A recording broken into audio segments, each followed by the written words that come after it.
discípulos y maestros.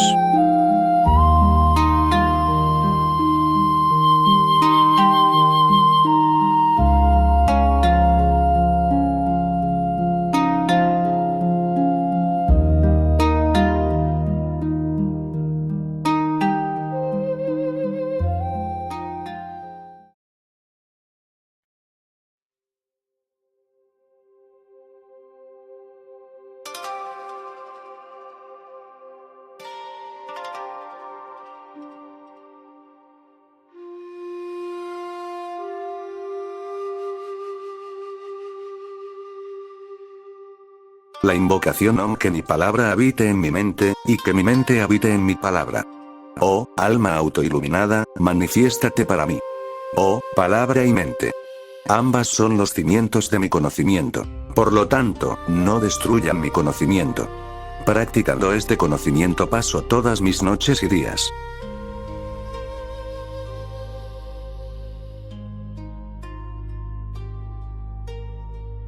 Por mucho que una gota desee fundirse con el océano, a menos que primero lo recuerde, esa búsqueda no tendrá éxito.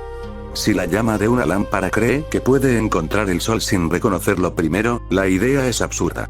Y si el alma ha comenzado la búsqueda de lo divino, no lo alcanzará solo con su propio esfuerzo. No basta con confiar solo en tu propio esfuerzo. Es necesario empezar por recordar lo divino. Pero recordar aquello de lo que no sabes nada, aquello que te es desconocido, esa es la dificultad. Es muy difícil, casi imposible, recordar aquello de lo que no sabes nada. Pero si insistes en que solo recordarás después de saber, eso también creará un problema, porque una vez que sabes, ya no hay necesidad de recordar. Para quienes saben, no hay necesidad siquiera de decirlo con palabras. Para quienes reconocen, la oración es inútil. ¿Cómo pueden orar quienes no saben? ¿Cómo pueden invocar lo divino? ¿Cómo pueden recordarlo? ¿Cómo pueden unir las manos en oración o inclinarse ante él? La gota no conoce el océano. Pero tampoco puede alcanzar su plenitud hasta que se fusione con él. ¿Cómo puede una pequeña lámpara que arde en la oscuridad de la noche saber que, sin la energía del sol, no podrá producir luz? Por muy lejos que esté el sol de la lámpara, su luz no es más que la luz del sol.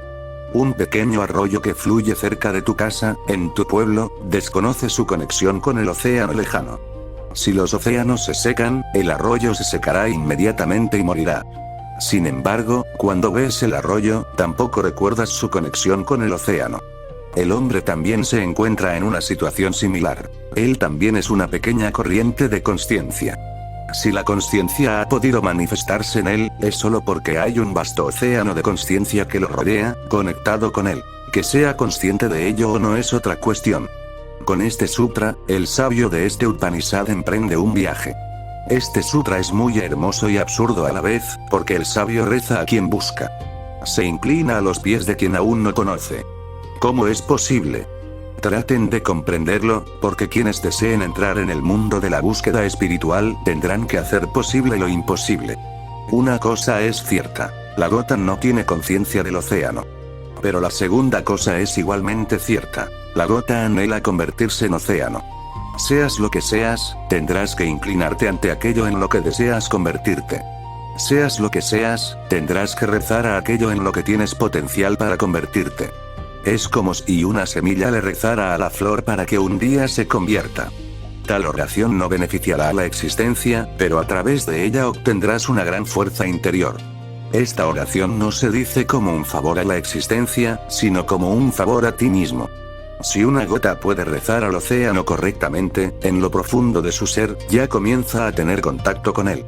Cuando una gota invoca al océano, de alguna manera misteriosa comienza a ganar la capacidad y el valor de unirse con él. Cuando una gota reza al océano pidiendo ayuda para alcanzarlo, ya ha recorrido la mitad del camino. La confianza y la sinceridad con la que una gota pide ayuda al océano rompen las barreras de su pequeña y estrecha existencia y la unen a la inmensidad. En un momento de oración, una persona no permanece igual que antes. Es como si una puerta cerrada se abriera ante ella. Es como si una ventana que había estado cerrada se abriera y se vislumbrara una nueva dimensión, la posibilidad de un nuevo viaje, un nuevo cielo. No es que hayas alcanzado el cielo. Pero estando dentro de tu propia casa, una puerta se abre y has comenzado a ver el cielo infinito. Pero permaneces donde estás, no has cambiado.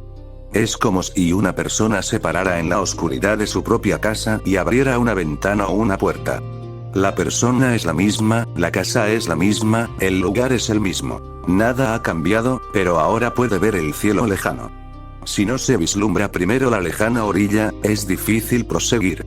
Si no se empieza a ver el destino desde donde se está, es imposible siquiera emprender el viaje.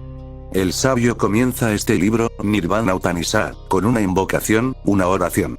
Este es el Upanishad en el que se buscará el Nirvana, la verdad última donde el individuo se disuelve y solo queda el vacío infinito, donde la llama se pierde en lo ilimitado, donde todos los límites se disuelven en lo ilimitado, donde el yo se pierde y solo queda la divinidad. Este Nirvana es hermoso. Buda dejó de usar las palabras Dios y alma porque, según él, todas se habían contaminado con el uso, al pasar por tantas bocas. Pero ni siquiera él pudo abandonar la palabra Nirvana. No solo eso, Buda centró toda su búsqueda en la realidad del Nirvana. Quizás no conozcas el significado de la palabra Nirvana. Significa apagar una lámpara. Cuando alguien apaga una lámpara, ¿a dónde va la llama? En este mundo, todo lo que existe no puede dejar de existir. Ahora bien, los científicos también coinciden en que todo lo que existe no puede destruirse, y todo lo que no existe no puede crearse. Todo lo que ocurre es solo una transformación de forma, un cambio de forma, pero nada se destruye ni se crea. Apagas una lámpara y la llama se extingue, pero ¿a dónde va? No puede destruirse, eso es imposible. Aunque quisieras, no es posible. Solo lo que no estaba realmente ahí, lo que solo parecía estar ahí, puede destruirse. Todo lo que realmente existe no puede destruirse. Es muy interesante que solo lo que no estaba allí en primer lugar puede ser destruido, pero lo que está allí no puede ser destruido. Permanecerá. Permanecerá de una forma u otra, en una forma u otra, en algún lugar u otro. No hay posibilidad de su destrucción. Solo la llama de una lámpara se extingue. No muere, solo desaparece. No llega a su fin. Una separación en un extremo se convierte en un encuentro en algún otro lugar, en algún otro extremo. La llama emergió de alguna inmensidad y desaparece en la misma inmensidad. Vino del infinito y ha regresado de nuevo al infinito. Las gotas de agua que llueven sobre sus casas, sobre sus campos y jardines, vienen del océano y de nuevo vuelven al océano. Recuerda este principio eterno. El lugar donde algo se reabsorbe es también la fuente de la que nació. El principio y el fin son siempre uno y el mismo. Algo termina, desaparece y se disuelve solo en aquello de lo que nació. En este mundo, la puerta para entrar y salir es la misma. Nacimiento y muerte son dos nombres para la misma puerta, pero la puerta es una. La llama desaparece en aquello de lo que provino. Buda solía decir, a esta desaparición de la llama la llamo nirvana de la lámpara. De igual manera, cuando un día el ego de una persona se pierde en el infinito, la llamo nirvana del individuo. Cabe destacar que las enseñanzas de los Upanishads son mucho más antiguas que Buda. Lo que Buda dijo es lo mismo que se esconde en los Upanishads. Quienes profundicen en su estudio descubrirán que Buda ha dado un comentario vivo sobre los Upanishads. Es sorprendente que una persona que vivió tanto los Upanishads apareciera como un enemigo para los brahmanes de la India. Gautama Buda, cuya vida manifestó la corriente de néctar de los Upanishads, fluyendo en miles y miles de formas, parecía ser un enemigo para los pandits y eruditos que se habían convertido en guardianes de los Upanishads. Estos pandits hicieron esfuerzos incansables por eliminar los pensamientos de Buda de la India, aunque Buda decía lo mismo que los Upanishads. Así es como siempre sucede. Sucede así porque cuando un sabio de los Upanishads dice algo, no lo dice como un pandit, un erudito o un sacerdote. Lo ha sabido directamente. Quienes nos rodean ahora no pueden soportar este fuego que nace del conocimiento. Son capaces de soportar las cenizas de las escrituras, pero no el fuego del conocimiento. Cuando el fuego del conocimiento se extingue y solo quedan las cenizas, se convierte en escritura. Lo que tienen los eruditos son escrituras, no conocimiento. Por supuesto, lo que hoy es ceniza, una vez fue un fuego ardiente, y porque una vez fue un fuego ardiente, seguimos preservando las cenizas. Pero recuerda, hoy es solo ceniza, ya no es un fuego ardiente. Para la época de Buda, los Upanishads se habían convertido en cenizas. De hecho, siempre que el conocimiento cae en manos de eruditos y sacerdotes, aquellos que desconocen el conocimiento pero creen saberlo, se convierte en cenizas. Si se quiere aniquilar el conocimiento vivo, no hay mejor manera que entregárselo a los eruditos. Los eruditos son expertos en apagar el fuego vivo. Puedes convertirte en dueño de las cenizas, pero jugar con fuego es peligroso. Puedes venerarlas, pero encontrarte con el fuego es peligroso. En cuanto a las cenizas, puedes modificarlas, remodelarlas, manipularlas. Pero el fuego te transforma, te destruye. Los sabios de los Upanishads jugaban con fuego, pero para cuando Buda llegó al lugar, este ya se había convertido en cenizas. Cuando Buda volvió a hablar del fuego, era natural que quienes custodiaban las cenizas y lo llamaban fuego lo consideraran su enemigo. Esto es natural, porque si el fuego se enciende de nuevo, los guardianes de las cenizas se verán en graves dificultades. Jesús dijo lo mismo que los profetas judíos habían dicho antes que él, pero fueron precisamente los sacerdotes y eruditos judíos quienes lo crucificaron. Te sorprenderá saber que quienes hasta ahora se han opuesto a la religión no son irreligiosos. Los ateos de la India no se opusieron a Buda, a él se opusieron los llamados teístas de la India. Es difícil comprender que la verdad es siempre una. Solo sus expresiones son nuevas. La esencia de la verdad es siempre la misma. En este Nirvana Upanishad, que no tiene nada que ver con Buda, está la esencia de todo lo que Buda alguna vez dijo. Un amigo acaba de regresar de China.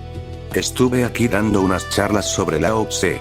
Después de llegar, me dijo, estás dando charlas sobre Lao Tse, y cuando le pregunté a un erudito en China qué pensaba de Lao Tse, me dijo, nuestro Lao Tse ha sido corrompido por tus Upanishads. Una declaración muy significativa. Lo cierto es que cuando dijo que Lao Tse estaba corrompido, insinuó que el resto de nosotros no lo estamos. Siempre que alguien, en cualquier lugar del mundo, se corrompe como Lao Tse, son los Upanishads los que lo provocan. Es igual que Buda, Mahavira, Sócrates y Jesús. Siempre que alguien, en cualquier lugar, se ha corrompido de esta manera, ha sido por culpa de los Upanishads. Le dije a mi amigo, si crees que Lao Tse fue el único hombre corrompido, te equivocas.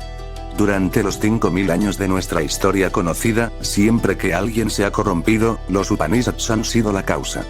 De hecho, todo lo que tiene valor eterno ha sido también expresado en los Upanishads, que a veces me pregunto si es posible decir algo que no esté ya allí. ¿Pueden refinarse más los Upanishads? ¿Pueden mejorarse? Lo dudo. Parece muy difícil mejorarlos. Es dudoso que se pueda hacer, parece imposible. Esto resultó ser una causa de gran dificultad para la India. Los Upanishads expresaron la verdad en términos tan puros que era difícil refinarla. Por eso, después de los Upanishads, cualquier desarrollo posterior del intelecto indio se volvió muy difícil. El desarrollo necesita que haya espacio para él. Los Upanishads lograron decir cosas tan fundamentales que no quedó nada más por decir. Todas las declaraciones fundamentales de la verdad están en los Upanishads. El Nirvana Upanishad es un tratado maravilloso. Ahora comenzamos nuestro viaje hacia él, y este viaje tendrá dos partes. Por un lado, les explicaré el significado del Upanishad. Por otro, les haré que lo hagan. Porque nada se entiende con explicaciones. Solo la experiencia permite comprender. Cuando lo hagan, lo comprenderán. Todo lo significativo de la vida necesita ser saboreado, no explicado. Requiere saborearlo, experimentarlo, no comentarlo. No basta con explicar qué es el fuego. Hay que encenderlo. Uno tendrá que atravesar ese fuego, quemarse y extinguirse en él. Solo entonces podrán comprender el nirvana. Y no es difícil. Es difícil construir el ego, pero no es difícil destruirlo porque, en realidad, el ego no existe. Se puede abandonar fácilmente. De hecho, mantenerlo unido requiere un esfuerzo arduo y constante durante toda la vida. Debe construirse con apoyos y soportes por todos lados, pero destruirlo no es nada difícil. Durante estos 7 días, si tu ego desaparece aunque sea por un instante, vislumbrarás lo que es el nirvana. Así comprenderemos el nirvana y, a través de esa comprensión, lo actualizaremos. Por lo tanto, todo lo que diga, no lo conviertan en parte de su información. Intenten convertirlo en su realización. Todo lo que diga, intenten transformarlo en su experiencia. Solo entonces, en 5000 años, ha habido numerosos comentarios sobre los Upanishads, pero nada ha dado resultado. Palabras, palabras y más palabras se acumulan, y al final, tienes muchas palabras, pero ninguna realización. El día que comprendes, de repente descubres que todo en tu interior se ha vuelto mudo y silencioso. Y esto es lo que dice la oración del sabio de este Upanishad. El sabio lo ha llamado una oración por la paz. Si rezas a lo divino, debería llamarse de otra manera. ¿Qué sentido tiene una oración por la paz a lo divino? La divinidad es paz. Pero esta oración se ha llamado oración por la paz conscientemente, a propósito. Se le ha llamado así porque, aunque rezas a lo divino, lo haces por ti mismo. No estás en paz, y el viaje no es posible en esa condición. Donde quiera que vayas en tu inquietud, seguramente será en dirección opuesta a la divina. El significado de la inquietud es moverse de espaldas a la divina. En realidad, cuanto más inquieta está una mente, más lejos está de lo divino. La inquietud misma es la distancia, y la distancia es proporcional a la inquietud. Si estás en paz total, no hay distancia. Entonces ni siquiera es correcto decir que estás con lo divino, porque estar con lo divino sigue siendo una distancia. No, entonces estás en lo divino. Pero quizás ni siquiera esto sea correcto, porque estar en lo divino sigue siendo una distancia. Lo único correcto, entonces, es decir que eres lo divino. Entonces, o estás ahí o lo divino está ahí. Entonces no hay dos. Mientras existan dos, la distancia seguirá existiendo en un nivel u otro. Por eso el sabio comienza con una oración por la paz. Vale la pena comprender las palabras de esta oración por la paz para poder ponerlas en práctica. El sabio dice, Om. Om es un símbolo de todo lo que no se puede decir. La palabra Om no tiene significado, carece de significado. Y si alguien intenta darle algún significado, díganle que no haga tal estupidez. Om no tiene ningún significado, es solo un sonido. Recuerden, donde entra el significado, entra el límite. Significado significa límite. Donde hay un significado, también existe su opuesto. Todas las palabras tienen sus opuestos, pero ¿serán capaces de encontrar una palabra que sea opuesta a Om? Si existe la palabra vida, existe muerte. Si existe la palabra luz, también existe oscuridad. Si existe la palabra dualidad, existe no dualidad. Si existe la palabra mundano, también existe de otro mundo. ¿Pero han oído hablar de una palabra que sea opuesta a Om? Si existe significado, el significado opuesto está destinado a evolucionar. Om simplemente no tiene significado, y esa es su grandeza y significado. Parecerá absurdo, porque a su mente le gusta dar tantos significados elaborados a las cosas como sea posible. No, Om no tiene ningún significado, es solo un sonido, muy significativo, pero sin ningún significado. Muy significativo, pero sin ningún significado. Om es solo un símbolo de lo indecible. Podemos describirlo todo, solo la existencia no puede describirse. Siempre que intentamos describir a Dios, surge la dificultad. Si los teístas nunca hubieran mencionado a Dios, no habría ateos en el mundo. ¿Sabes que no puede existir un ateo sin un teísta? Si no hubiera teístas en el mundo, no habría ateos. Un ateo es solo una reacción, una oposición al teísta. Así que, para eliminar a los ateos del mundo, los teístas tendrán que generar algún cambio en sí mismos. De lo contrario, no es posible. Un verdadero teísta nunca afirma serlo. Mahavira es uno de esos teístas. No lo afirma.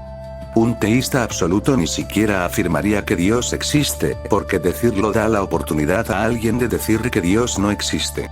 Entonces, ¿quién es responsable de tal situación? En el momento en que decimos que algo existe, estamos invitando a la negativa a su existencia. Para un verdadero teísta, si alguien dice que Dios no existe, estará de acuerdo y no generará debate. He oído que en los últimos días de la vida de Mullah Nasruddin, sabiendo que era una persona mayor y experimentada, la gente de su aldea lo nombró juez. El primer día, Nasruddin interrogó a una persona acusada de cometer algún delito. Cualquiera que fuera la respuesta de la persona, Nasruddin escuchaba con calma. Al final, dijo con gran entusiasmo: cierto, perfectamente cierto. El secretario del tribunal estaba perplejo, los abogados se angustiaron porque la otra parte aún no había sido escuchada. Pero él era el juez, así que no habría sido correcto interferir con él. Entonces Nasruddin pidió a la otra parte que hablara. De nuevo escuchó atentamente lo que decía la otra parte. Al terminar su intervención, Nasruddin volvió a decir: cierto, perfectamente cierto. Al oír esto, los abogados quedaron aún más perplejos. El secretario del tribunal le susurró al oído a Nasruddin: ¿sabe, señoría, lo que trama? Si ambas partes tienen razón, ¿quién está equivocado? Nasruddin respondió: cierto, totalmente cierto. Tú también tienes razón. Entonces se levantó de su silla y dijo: este asunto judicial no me sirve de nada, porque no diré nada que pueda ser refutado. El tribunal no es lugar para mí. El verdadero teísta ni siquiera dirá que el ateo está equivocado. No dirá: hay un Dios, y yo tengo razón, porque decir esto es una invitación abierta a la afirmación contraria. Y cuanto más vehementemente intentan algunos demostrar la existencia de Dios, con igual fuerza y énfasis, otros intentan refutarla. Om no tiene significado. No se intenta decir nada a través de él. Om ni siquiera significa Dios. Es solo un símbolo de lo indecible. Todo lo que se puede decir debe dividirse en partes, pero hay algo en la existencia que es indivisible. Solo esta existencia indivisible es, para indicarlo, se usa la palabra Om. Con esto comienza la oración del sabio. No se dirige a ningún Dios, se dirige a esta existencia indivisible. Recuerda una cosa: cuando oras a Dios, debes hacer grandes distinciones. Un amigo me escribió una carta muy interesante.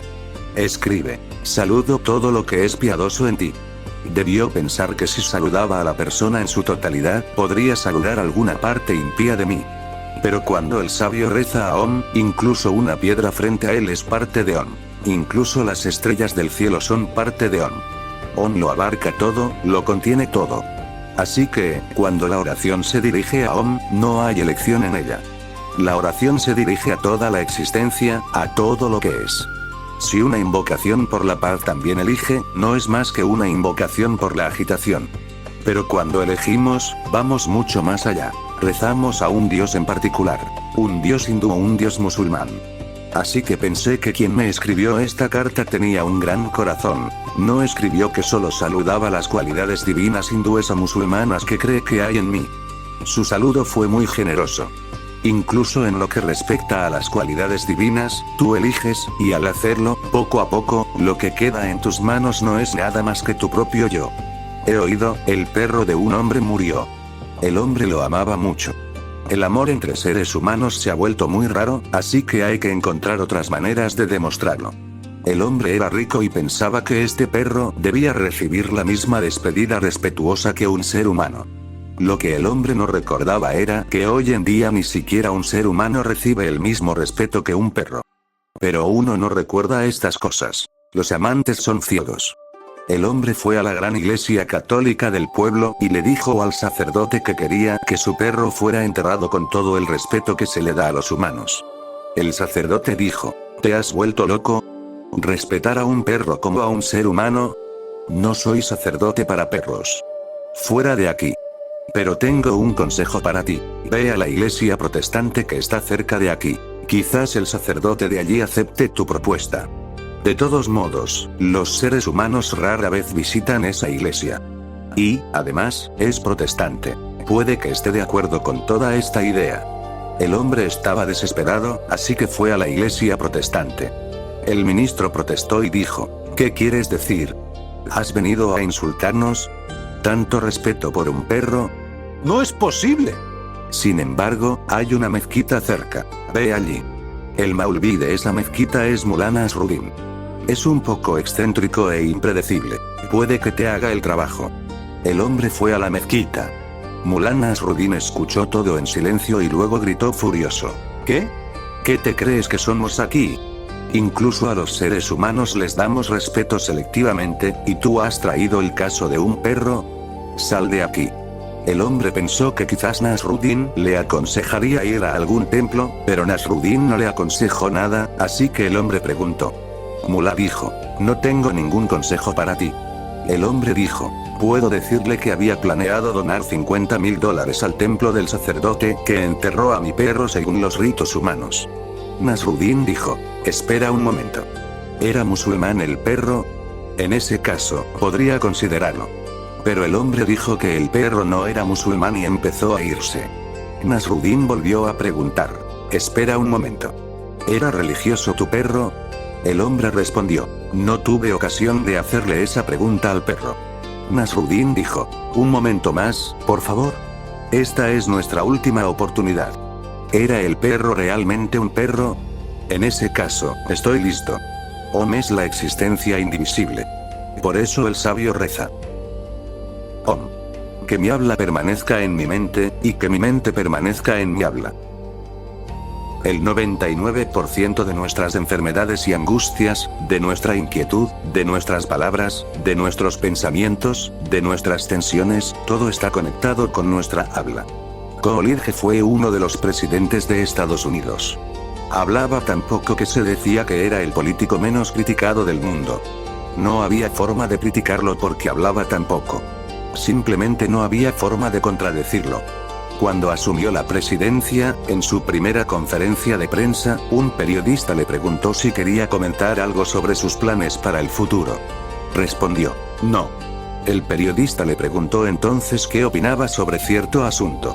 Coolidge respondió, no tengo ninguna opinión. El periodista hizo un último intento preguntando, ¿qué ideología política le ha influenciado más?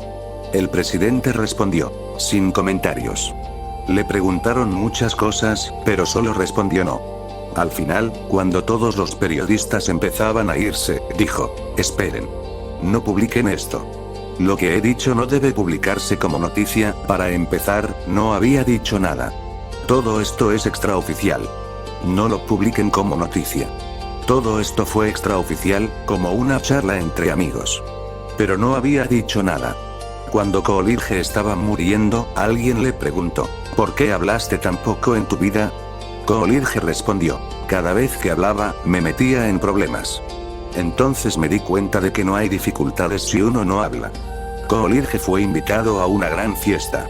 La mujer más rica y hermosa del pueblo estaba sentada a su lado. Dijo, presidente Coolidge, he apostado a que durante la hora que esté en la fiesta, de alguna manera le haré decir al menos 3 palabras. Coolidge dijo, tú pierdes. Fueron solo 2 palabras. Y a partir de entonces, durante toda la hora, no pronunció palabra, solo se las arregló para hacer gestos con las manos. El sabio dice, que mis palabras permanezcan en mi mente, esto es lo primero que dice. ¿Alguna vez te has preguntado por qué dices tantas cosas que nunca pretendiste decir? Es muy extraño, decir cosas que nunca quisiste decir. Luego, tú mismo dices que nunca quisiste decirlo, que sucedió a pesar tuyo. ¿Son tuyas las palabras? ¿Es tu propia voz la que habla o hay algo más? 99 veces de cada 100, son otros quienes te hacen hablar. No hablas por tu cuenta. Una esposa sabe muy bien qué respuesta dará su esposo a qué pregunta. Un esposo también sabe qué respuesta obtendrá de su esposa. Todo funciona automáticamente, como una máquina. Tu mente, que es tu instrumento para pensar y reflexionar, no tiene ninguna relación con tu habla. Tu habla se ha vuelto mecánica. Hablas como máquinas. Casi ninguna palabra de lo que dices está en sintonía con tu mente. Muchas veces incluso ocurre que tu mente piensa una cosa y tus palabras son totalmente contrarias. Puedes decirle a alguien que lo amas mucho, pero en tu interior podrías estar pensando en robarle la cartera a ese mismo hombre o en cortarle el cuello. Dije robarle la cartera para que no pienses que exagero. El odio y la ira invaden tu mente, pero al mismo tiempo sigues hablando de amor. Sigues jurando por tu amistad, pero en ese momento solo hay enemistad en ti. Una persona así nunca podrá conocerse a sí misma. Esa persona no engaña realmente a los demás, solo a sí misma. Mullah Nasruddin caminaba por una calle. Era una noche muy fría y nevaba. No llevaba suficiente ropa, así que se desplomó de frío. No pudo levantarse y empezó a congelarse. Sintió que iba a morir. Una vez, le preguntó a su esposa sobre los síntomas de la muerte. Ella le dijo que las manos y los pies se enfrían al morir. Mullah se examinó las manos y los pies, que estaban fríos, así que naturalmente pensó que debía estar muriendo. Para cuando 4 transeúntes lo encontraron, ya había decidido que estaba muerto. También pensaron entre ellos que el hombre estaba muerto, así que lo levantaron en hombros para llevarlo a un cementerio cercano. Pero aquellas personas eran desconocidas y desconocían el camino al pueblo. Fueron y se detuvieron en un cruce de caminos mientras la noche se hacía cada vez más fría. Se preguntaban qué camino tomar para encontrar el pueblo o aldea más cercana para incinerar al difunto, pero no supieron qué camino tomar. Mulán Nasruddin también pensaba. Conocía el camino a la ciudad, pero se preguntaba si era correcto que un muerto hablara. No había aclarado esa cuestión con su esposa. Entonces se preguntó si sería correcto no hablar, porque si no hablaba, esas 4 personas también podrían morir congeladas. Así que habló. Hermanos, si no les importa, y si no creen que es de mala educación que un muerto hable, puedo mostrarles el camino. Cuando vivía, este camino que giraba a la izquierda conducía a mi ciudad. Esas personas dijeron, ¿qué clase de hombre eres? Estás vivo y hablas. ¿Por qué yacías ahí como muerto? Mulá dijo, según las descripciones de mi esposa, sentí que debía estar muerto. Pero como estaba consciente de todo lo que sucedía a mi alrededor, supe que debía estar vivo. Esos 4 hombres preguntaron, si sabías que estabas vivo, ¿por qué no nos impediste creer que estabas muerto? ¿Por qué no te pusiste de pie y declaraste que estabas vivo? Mulá respondió, hay una razón. Soy tan mentiroso que al final no puedo confiar en mis propias palabras. Necesito 2 testigos que me demuestren que algo que digo es cierto. Si me digo a mí mismo que estoy vivo, necesito 2 testigos que lo confirmen antes de poder creerlo yo mismo. Soy tan mentiroso que nunca puedo estar seguro de si lo que digo es verdad o mentira. Poco a poco, lo que dices se convierte en tu personalidad. Entonces, ni siquiera tú mismo puedes estar seguro de si lo que dices es verdad o mentira. El sabio dice, que mis palabras residan en mi mente, que mis palabras estén en consonancia con mi mente, que no haya nada en mis palabras que no esté en mi mente, que mi mente y mis palabras sean uno. Que mis palabras me reflejen verdaderamente. Sea lo que sea que yo sea, bueno o malo, que eso se manifieste en mis palabras. Que mi rostro y mi imagen sean míos, no de nadie más. Que yo sea auténtico. Que mis palabras sean verdaderos reflejos de mi mente. Es un asunto difícil. Tu esfuerzo de toda la vida es ocultarte, no exponerte. Y cuando hablas, no necesariamente lo haces para revelar algo. A menudo hablas solo para ocultar algo, porque hay ciertas cosas que se revelan más al guardar silencio. Por ejemplo, si estás sentado con alguien y te sientes enojado con esa persona, este enojo se revelará si sigues sentado en silencio. Si empiezas a hablar del clima, ambos se involucran en la conversación y tu enojo se escabulle.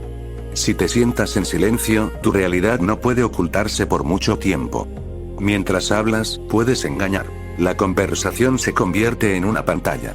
Una vez que te vuelves experto en hablar, una vez que te vuelves experto en engañar a los demás, finalmente logras engañarte a ti mismo.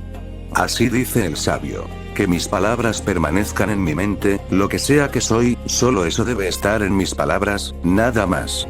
Por difícil que sea esta disciplina, el sabio sigue orando.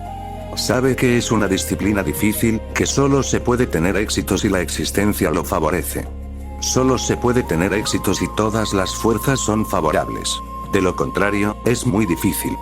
Entonces lo siguiente que dice el sabio es: y que mi mente more en mi habla.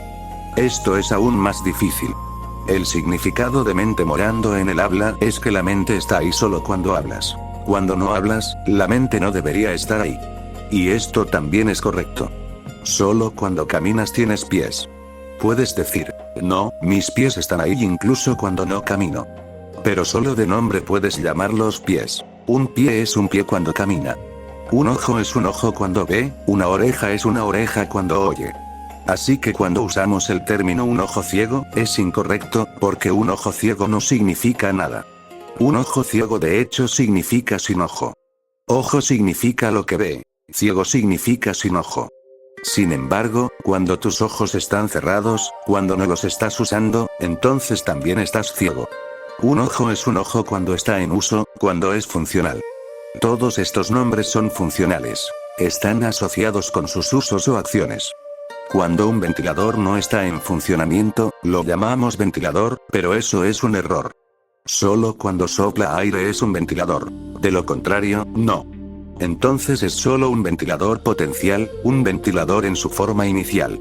Y llamarlo ventilador solo significa que puede usarse para soplar aire si uno quiere, nada más. Si tomas un trozo de cartón y empiezas a abanicarte con él, se convierte en un ventilador. Si empiezas a abanicarte con un libro, el libro se convierte en un ventilador. Si te golpeo la cabeza lanzándote un libro, el libro se convierte en un arma. Todos los nombres de las cosas son funcionales. Si nombramos las cosas de esta manera, es decir, solo cuando están en uso real, creará confusión, por eso les hemos dado nombres fijos. Solo cuando se necesita hablar, la mente debe estar presente. De lo contrario, no. Pero somos tales que, incluso sentados en una silla, seguimos moviendo los pies. Si alguien te pregunta qué haces con los pies, estos dejarán de moverse. ¿Qué estabas haciendo realmente? ¿Intentabas caminar sentado? ¿O se te han vuelto locos los pies? De la misma manera, nosotros también seguimos parloteando, exactamente igual. Cuando no se necesita hablar externamente, continúa en el interior. Cuando no hablas en voz alta, hablas para ti. Cuando no hablas con los demás, sigues hablando contigo mismo. El sabio reza: que mi mente habite en mi habla. Esto es un poco más difícil que el primero. Significa que solo cuando hablo, la mente debe estar presente. En ausencia de cualquier conversación, la mente no debe estar presente. Así como cuando estoy sentado, los pies no deben caminar, cuando duermo, el cuerpo no debe estar de pie. De igual manera, cuando no hablo, la mente debe permanecer silenciosa y vacía. Debes empezar por lo primero. Si no has alcanzado lo primero, no podrás alcanzar lo segundo. Primero, lo que dices debe arraigarse en tu mente. Solo debe quedar aquello que esté en armonía con tu mente, con tu naturaleza. Deja que el resto desaparezca. Deja que todas las mentiras desaparezcan. Quedará muy poco del habla. Si tu habla está arraigada en tu mente, el 90% del habla desaparecerá. El 90% del habla es innecesaria. De esta habla innecesaria surgen tantos problemas, y la vida se vuelve cada vez más complicada. No te imaginas lo complicada que es. Solo el 10% de tu habla permanecerá, se volverá telegráfica. Lo que una persona escribe en una carta larga, lo transmite en 8 o 10 palabras en un telegrama. De hecho, transmite mucho más en el telegrama que en la carta larga. Por eso un telegrama es más efectivo que una carta. En realidad, una carta larga solo la escribe quien no sabe escribir una carta. Una charla larga solo la da quien no sabe hablar. Alguien le preguntó a Abraham Lincoln cuánto tenía que prepararse para dar una conferencia de 1 hora. Lincoln respondió: no tengo que prepararme en absoluto. Cuando tengo 1 hora completa para hablar, ¿qué necesidad hay de pensarlo de antemano? Luego le preguntaron cuánto tenía que prepararse si solo tenía que hablar 10 minutos. Lincoln respondió: mucho. Y si tuviera que hablar solo 2 minutos, no podría dormir en toda la noche, porque hay que sacar toda la basura innecesaria y solo quedarme con el diamante. Cuando el habla está en armonía con la mente, se vuelve telegráfica y concisa. Estos Upanishads fueron escritos por personas así, y por eso pudieron ser expresados tan breve y telegráficamente. Todo se vuelve breve, solo queda la esencia. Todo lo innecesario se elimina. Si pretendes lograr lo segundo, esto debe lograrse primero. Tendrás que eliminar todo discurso innecesario. Cuando solo quede el discurso necesario, la mente tampoco necesita permanecer innecesariamente. Cuando sea necesario, hablarás. Entonces, ¿por qué piensas tanto? Piensas porque nunca estás seguro de si hay armonía entre tu discurso y tu mente. Por eso, preparas con antelación qué decir y qué no decir. Piensas cada detalle. El hombre piensa incluso en los asuntos más pequeños e insignificantes. Un hombre que va a la oficina para que su empleador apruebe su permiso ensaya su solicitud 10 veces, cómo y qué lo que el empleador preguntará y lo que responderá, todo tiene que estar bien pensado. Ni siquiera confías en ti mismo, en que podrás responder espontáneamente. Después de todo, es la misma mente ensayando que cree que no podrá responder espontáneamente. ¿Cuál es la diferencia?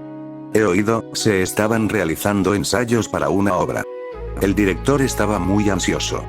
Durante los ensayos, a veces faltaba el héroe, a veces la heroína y a veces el músico. Siempre faltaba alguien. La única persona que asistió regularmente fue quien subió y bajó el telón. En el último ensayo, el director dijo: debo felicitar al que subió el telón, que nunca faltó a un ensayo. El que abría el telón inmediatamente comentó: disculpen, pero no puedo hacer nada. Antes de que terminen lo que están diciendo, sepan que no podré asistir a nuestra primera actuación pública esta noche. He venido a este último ensayo principalmente para informarles, para que no me culpen más adelante. Recuerda que, en el momento de la función, la persona en quien tanto confiaste durante los ensayos no aparecerá.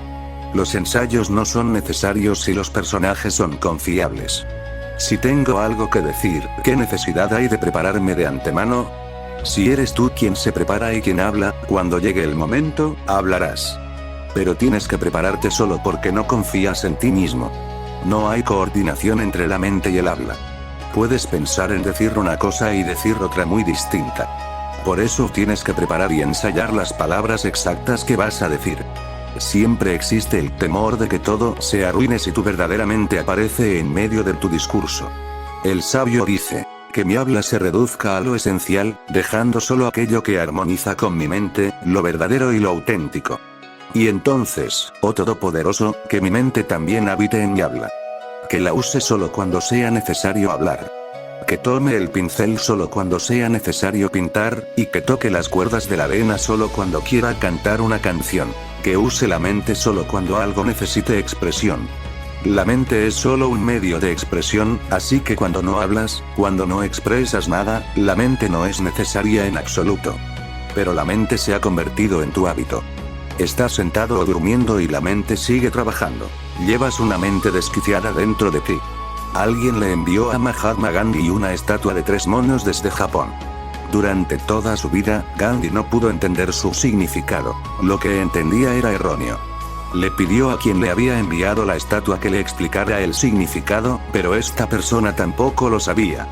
Quizás hayas visto la imagen de la estatua de estos 3 monos.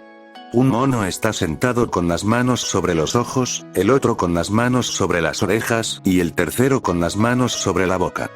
Gandhi le dio el significado que pudo. Explicó que el mono con las manos sobre las orejas te dice que no escuches malas palabras, el mono con las manos sobre los ojos te dice que no veas nada malo, y el mono con las manos sobre la boca te dice que no digas malas palabras.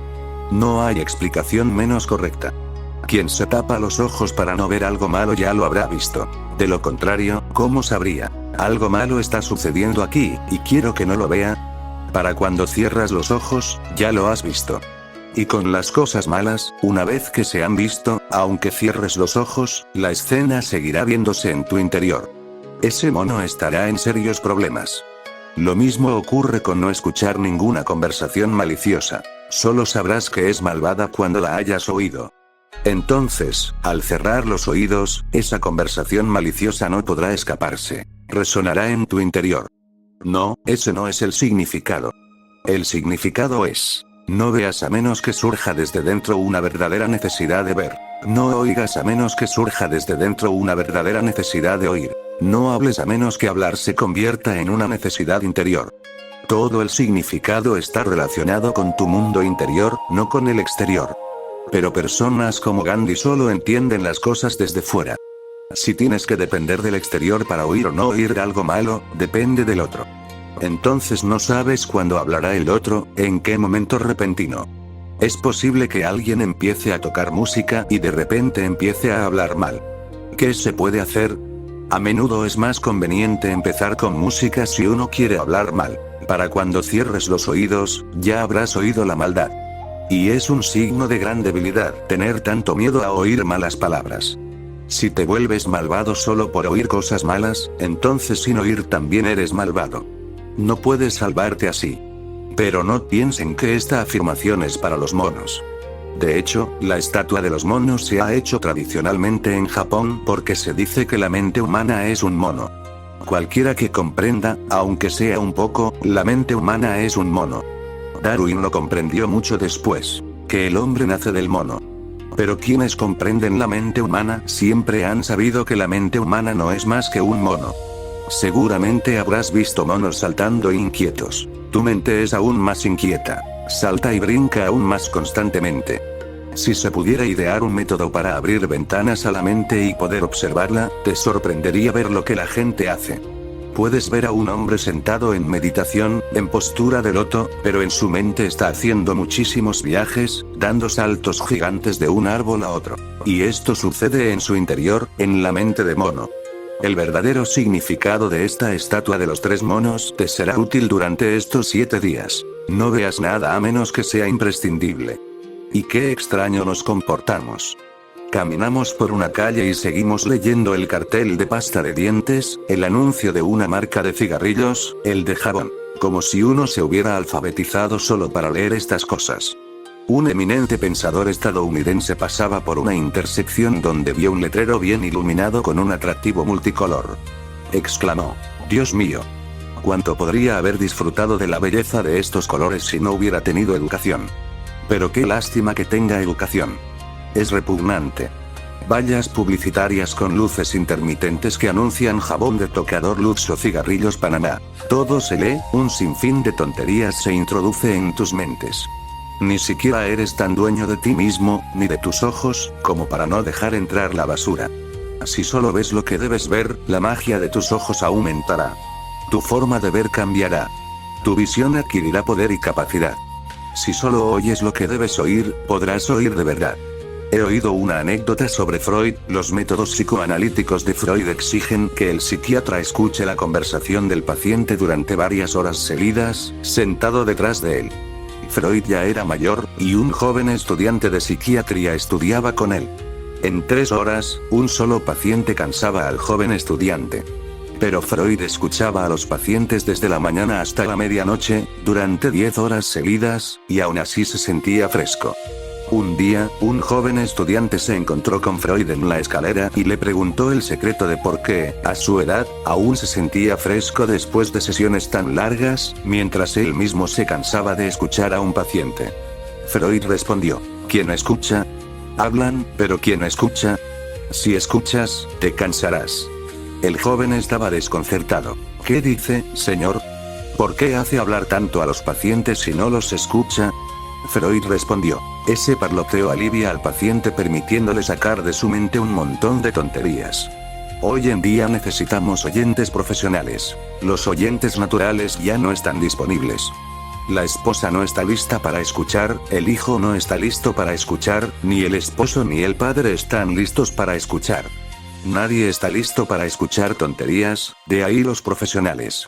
En todo Occidente, en América, en Europa, el único negocio de los profesionales es escuchar tus tonterías y cobrar por ello. Al hacer que alguien escuche tu parloteo, te sientes aliviado. Vuelves a casa y crees que estás en tratamiento. Después de 2 o 3 años de parloteo, te cansas y te calmas. Esa es la única paz que llega. No te sucede nada más. Pero si una persona tiene la oportunidad de desahogarse durante 2 o 3 años con alguien comprensivo, sin duda encontrará alivio. Deseas intensamente a alguien que te escuche, y por eso intentas conectar con la otra persona. Apenas conoces a alguien, empiezas a hablar de tus problemas, como si los del otro fueran menos importantes que los tuyos. Hace poco, una mujer de 70 años de Rajastán me conoció. Me dijo: «En toda la India no hay nadie más infeliz que yo». Luego me miró. Me sorprendieron un poco las palabras «toda la India», así que me dijo: «Si no lo crees, al menos en todo Rajastán no hay nadie más infeliz que yo. Todos piensan lo mismo, nadie es más infeliz que él». Por eso este afán, esta disposición a hacer que quien quiera que conozcas escuche tus problemas.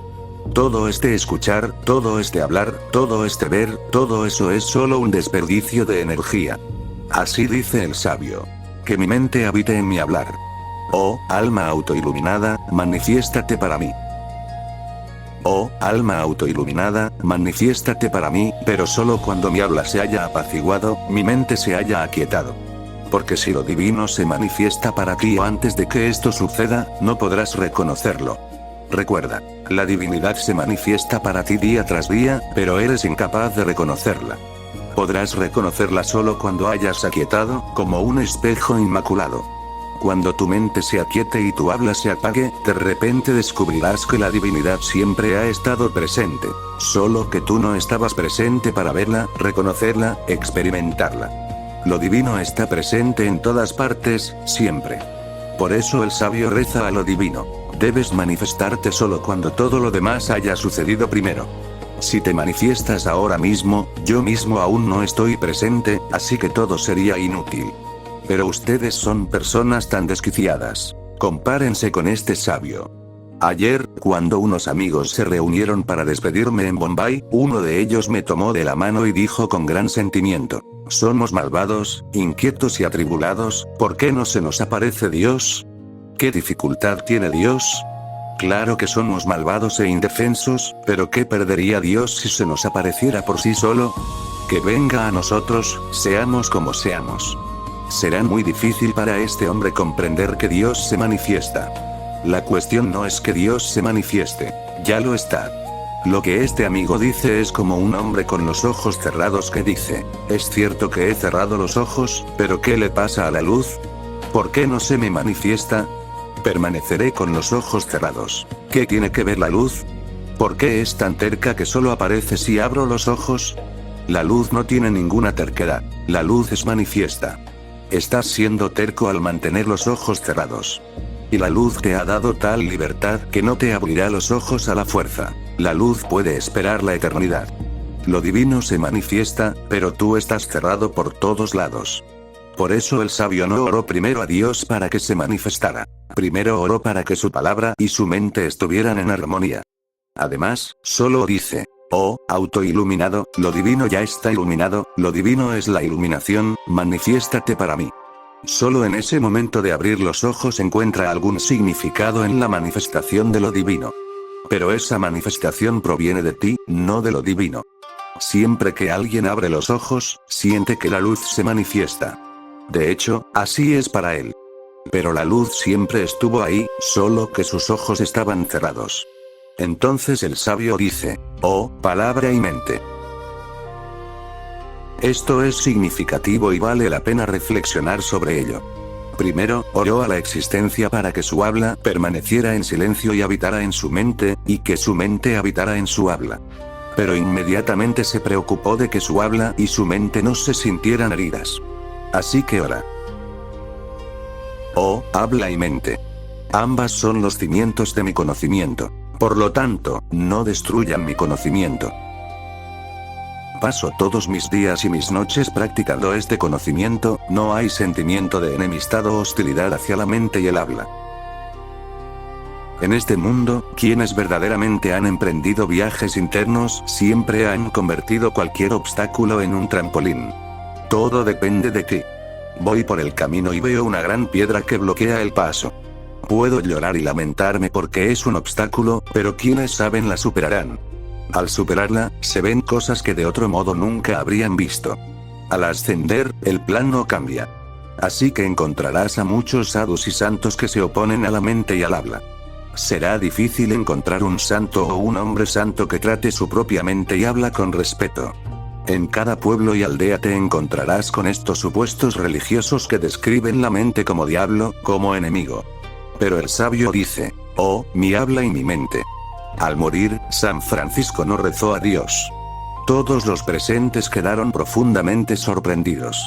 En sus últimos momentos, abrió los ojos y sus discípulos pensaron que ahora rezaría a Dios. Pero este hombre, que había pasado toda su vida rezando a Dios, en esos últimos momentos se dirigió a su cuerpo y dijo: mi amado cuerpo, me has brindado todo tu apoyo y compañía. Te he ignorado muchas veces, incluso he luchado contigo, pero no me has retirado tu compañía ni tu apoyo.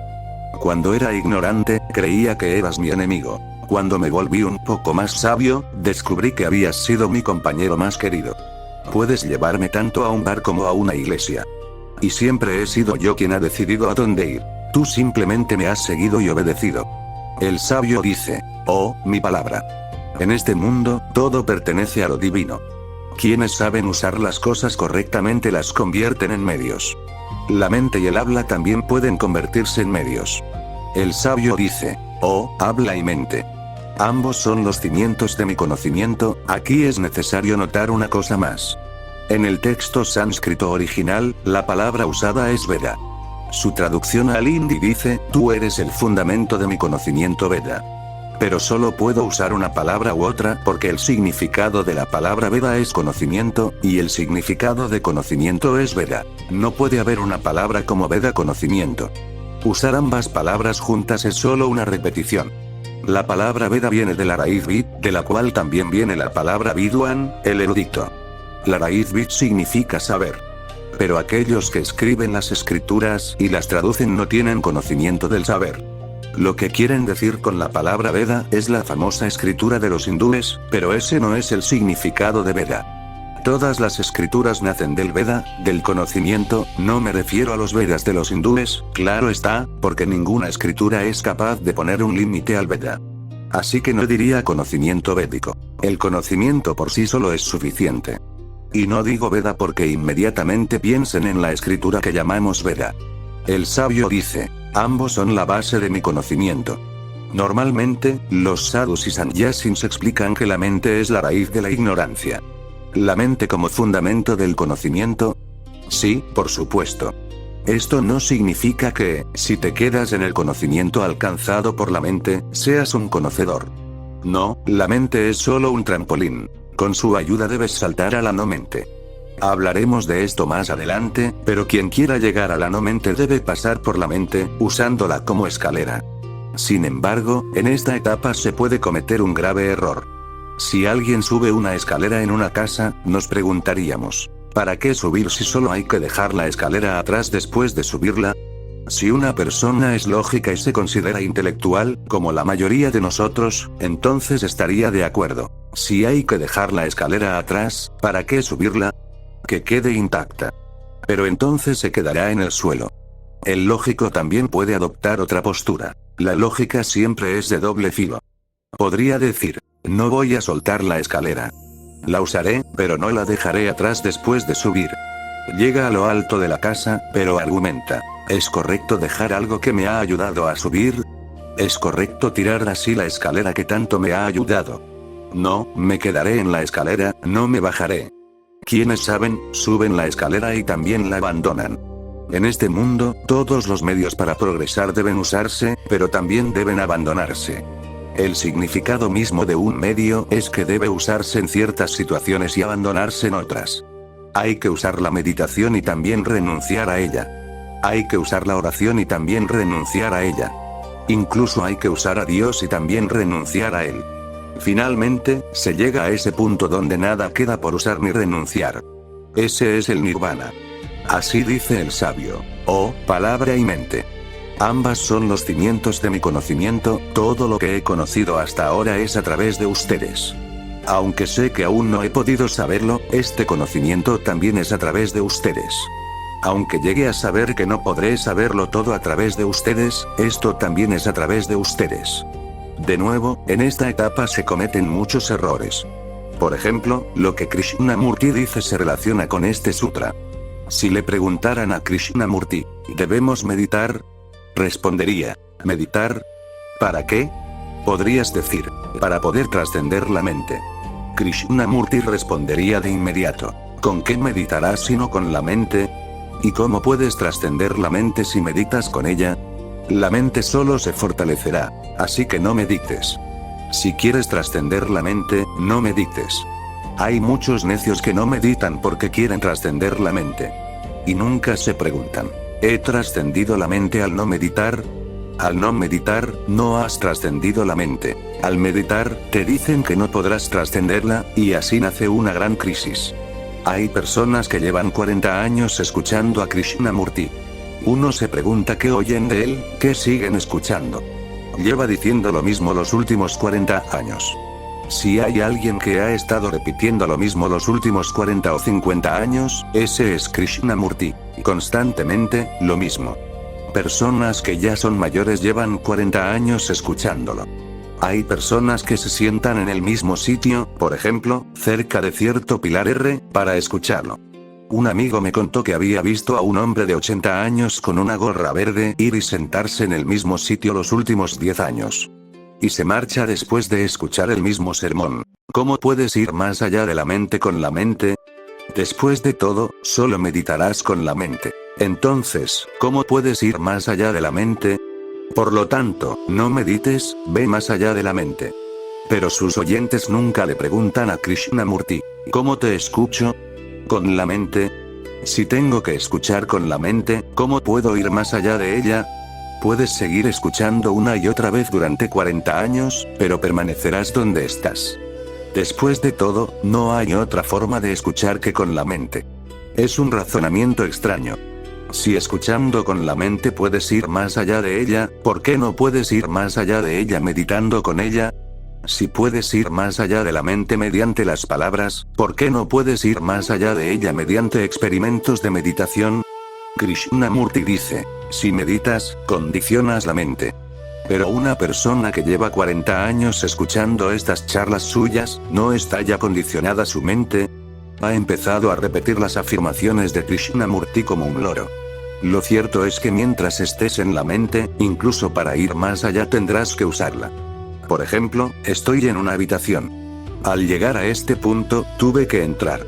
Ahora bien, podría pensar que si quiero salir, no debería salir, porque caminar es lo que me trajo.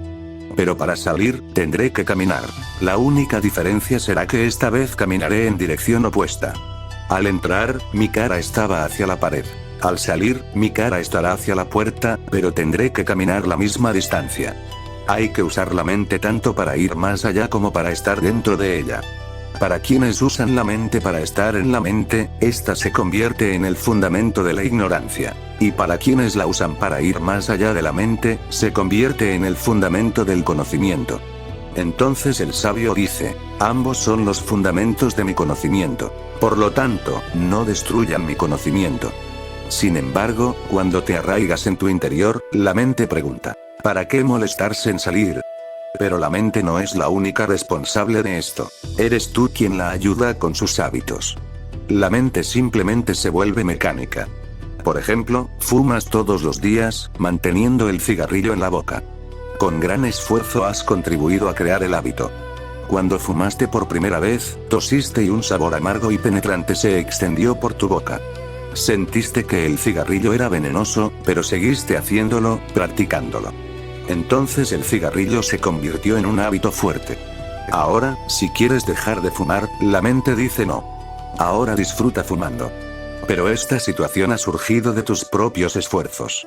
Al principio, la mente había rechazado el acto de fumar, pero no le escuchaste en ese momento. Seguiste fumando. Ahora, de nuevo, la mente rechazará y ridiculizará que lo dejes. Ahora que la mente ha comenzado a disfrutar fumando, creará obstáculos y excusas para que lo dejes. La mente creará obstáculos en tu salida al exterior. Por eso, el sabio también le reza a la mente, no destruyas mi conocimiento. Esta es una oración maravillosa dirigida a la mente. Puede que nunca antes le hayas rezado a tu propia mente.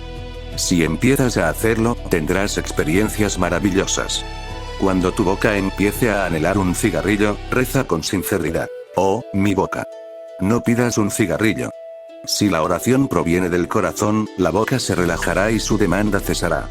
Si surge el deseo sexual en ti, reza a tu centro sexual para que te ayude a no tener exigencias sexuales y te sorprenderás. Inmediatamente tu centro sexual se relajará. Pero nunca has rezado. Si le rezas a tu cuerpo, tu ego se sentirá herido. Mientras te convertías en esclavo del cuerpo, nunca sentiste dolor. Al seguirlo, nunca sentiste dolor. Al escucharlo, al satisfacer sus estúpidas demandas, nunca sentiste dolor. Ahora que has hecho de tu cuerpo tu amo, solo mediante la oración puedes persuadirlo a hacer lo que quieres. La mente se ha convertido en la dueña, así que el sabio la persuade. Oh, mente mía, no te conviertas en un obstáculo. No destruyas mi conocimiento. Paso mis días y mis noches en este conocimiento, practicándolo. Tienes que ayudarme. Esto significa simplemente, si quieres ir en busca de la verdad última, debes rezar a todos tus sentidos, mente y cuerpo, y establecer una conexión con ellos. Una vez que haya conexión, se convertirán en tus colegas, compañeros y amigos. De lo contrario, surgirán conflictos innecesarios con ellos y esto creará obstáculos. Ahora, 2 o 3 cosas sobre la meditación matutina. A partir de mañana por la mañana comenzaremos con nuestros experimentos de meditación, así que hay 3 cosas que debo informarles con antelación. Si tienes presente lo que he dicho sobre los sutras, comprenderás 3 cosas de inmediato. Una es la restricción de los sentidos. Cuanto menos mires hacia afuera, más profunda será tu meditación. Cuanto menos escuches los sonidos externos, cuanto menos hables, cuanto menos toques, cuanto menos comas, más profunda será tu meditación. Así que, durante 7 días, sé consciente de ello. Quienes tengan algo de comprensión deberían guardar 7 días de completo silencio. Quienes tengan demasiadas tonterías deberían mostrar al menos esta comprensión y hacer un esfuerzo sincero por no hablar. Habla solo lo necesario. En lugar de decir, tengo sed, di simplemente tengo sed, o simplemente escríbelo. Durante 7 días, enmudece, ensordece, ciega. Mañana por la mañana te vendarán los ojos para que los mantengas cerrados. Úsalos siempre que puedas. Al caminar por la calle, simplemente sube un poco la venda para no ver más allá de 1,5 metros, justo lo suficiente para caminar. Incluso si vas al pueblo, sigue el mismo camino. Puede que la gente se ría de ti, pero eso te será muy beneficioso. Todos tenemos la costumbre de reírnos de los demás. A veces deberíamos hacer lo contrario, dar la oportunidad a los demás, crear una situación en la que puedan reírse de nosotros. Y recuerda una cosa, cuando te ríes de los demás, estás completamente inconsciente. Pero cuando los demás se ríen de ti y te quedas quieto en medio de todo, puede surgir una gran consciencia. Así que deben usar una venda para los ojos y conseguirán algodón para tapones de oídos. Mientras hablo, no es necesario que mantengan puestas las vendas ni los tapones de oídos, solo durante la meditación matutina. En la sesión de la tarde, de 4 a 5, habrá 1 hora de kirtan y silencio. Todos deben participar. El kirtan durará media hora, y durante ese tiempo deberán cantar y bailar con total devoción. A esto les seguirá media hora de silencio. Después del kirtan, deberán vendarse los ojos, taparse los oídos y sentarse en silencio. Durante esa media hora de silencio no debe haber expresión, ninguna catarsis de ningún tipo, ningún sonido, ningún llanto, ningún grito, ninguna risa, nada. Simplemente sé como un cadáver. Toda esa risa, grito, canto y llanto tiene que agotarse completamente en la media hora de kirtan. Solo si eres capaz de vaciarte completamente podrás estar en silencio durante media hora. Si retienes algo, intentará estallar en la media hora de silencio. Solo tú serás responsable de eso. En el kirtan salta, baila, catarsis completamente y tira toda la basura. Luego, durante media hora, o te recuestas o simplemente te sientas completamente quieto, como un cadáver. Sentado o acostado, como prefieras, pero no debe haber catarsis de ningún tipo en esa media hora, ningún sonido, ningún movimiento, ninguna acción. Todo tiene que volverse silencioso, cuerpo, mente y habla. Todo tiene que volverse silencioso.